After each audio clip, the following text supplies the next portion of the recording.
All right, next up, we're gonna be working on the hook. We're gonna do the lead side first, and then we're gonna do the rear side after that. The hook can be kind of tricky for a lot of people because it involves weight transfer, which is why our stance is so important.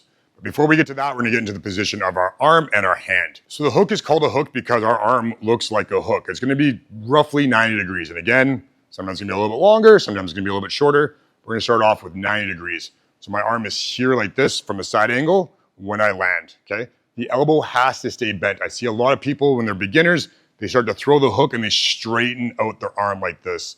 This can be used in some instances, but that's not a hook, right? We're gonna just focus on a basic solid hook. So my arm's gonna be about 90 degrees. I wanna keep it shoulder level.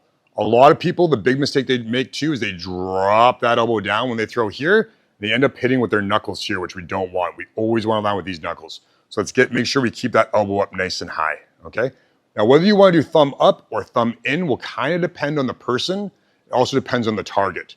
Generally speaking, if the target's close to me, I'm gonna go thumb up.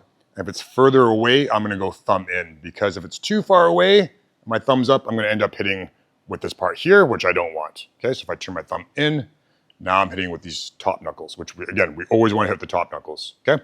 Arm 90 degrees, elbow, shoulder level. Some people even go a little bit higher, but right now we're just gonna keep it right here. And we're going to be twisting using our upper body to turn as well as our legs.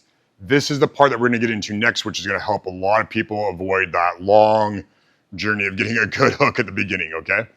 Okay, so what I'm going to be doing is I'm going to go for my regular stance. I'm just going to get nice and wide, okay? This is not how you're going to be throwing the hook all the time. It's just to demonstrate the principles, okay? When I'm here, I'm going to get my right heel off the ground like I just threw across. I'm going to get all my weight to my left side here. Okay, when I throw my hook, I'm gonna bring my arm up, like I said, 90 degrees, and I'm gonna transfer my weight from left leg to right leg.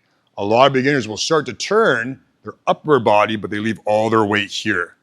So I'm gonna put a little line down the middle here. You're gonna see my head go to the left side of that line, my left side, and I'm gonna bring it all the way over. So when you first practice, get your stance nice and wide, turn all the way, boom. So my head's on this side, my weight transfers to this side. As you get better, you'll go back to your regular stance, and that transfer is going to be a lot smaller, but we're not going to get stuck here on this side of the line the whole time. I can't tell you how many people I see come in and they throw their hook and they're just here. Now, that in itself isn't wrong. You can like slip across and go to a body shot here or come over top. This is not the basic foundations, right? We want to make sure we get the foundations correct, proper first, and then we can play with the variations, okay? So don't get stuck in the one variation and think that's the basic. We wanna get the foundation, and then from there we can throw different ones, okay? So foundations, again, nice and wide, transfer all your weight, turn your shoulders, being able to bring it back, bring the arm up, 90 degrees, elbow, same height as my shoulder, boom. And as you get better, you're gonna go back to your regular stance, transfer, boom, and as you get really good with it, it's gonna be very small. Okay? From there, you can start to play with the different variations. There's a whole bunch of different hooks and the variations, and we're gonna be putting that into the intermediate course.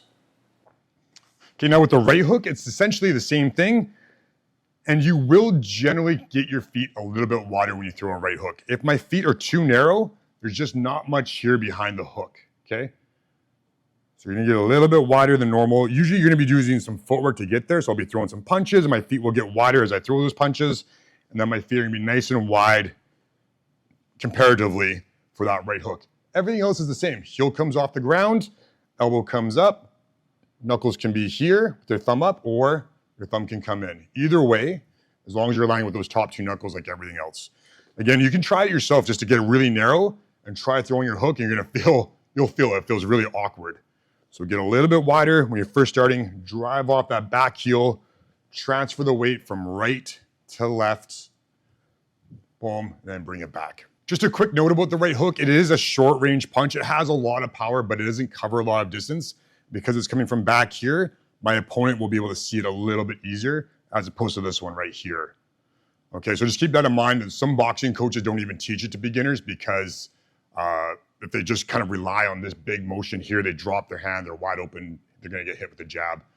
So as we get into the intermediate course, I'll be showing you how to set up the right hook properly so you don't get countered too easily.